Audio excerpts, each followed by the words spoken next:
এত গরম এখন আমার সহ্য হচ্ছে না, তাড়াতাড়ি গোসল করে নেই। দাঁড়াও, তুমি আমার নদীতে গোসল করতে পারবে না। কিন্তু জলপরা, এত রোদের মধ্যে আমাকে নদীতে গোসল করতে দাও না।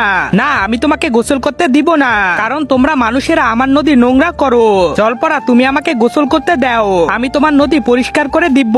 সেটা কিভাবে? আমি তোমার নদীতে 1.5 বস্তা চুন ফেলে দিব, এতে তোমার নদী পরিষ্কার পরিচ্ছন্ন হয়ে যাবে। হ্যাঁ ঠিক আছে, যাও চুন নিয়ে আসো। আগে আমি গোসল করি, তারপরে চুন এনে দিব। না, তোমরা মানুষেরা খুব চালাক হও, তোমাদের কাজ হয়ে গেলে ভুলে যাও। সালা তো সব বুঝে গেল।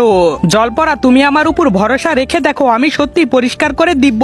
না, যাও প্রথমে চুন নিয়ে আসো। হ্যাঁ ঠিক আছে, নিয়ে আসছি। এই দেখো নিয়ে এসেছি জলপরা।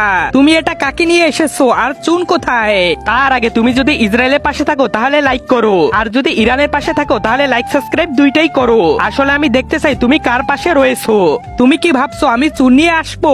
আমি এই জেলেটাকে ধরে নিয়ে এসেছি, তোমাকে ধরে বাজারে বিক্রি করলে ভালো টাকা পাওয়া যাবে। জেলে জাল মারো, ধরো ওকে। আরে এমন করো না, আমাকে ছেড়ে দাও প্লিজ।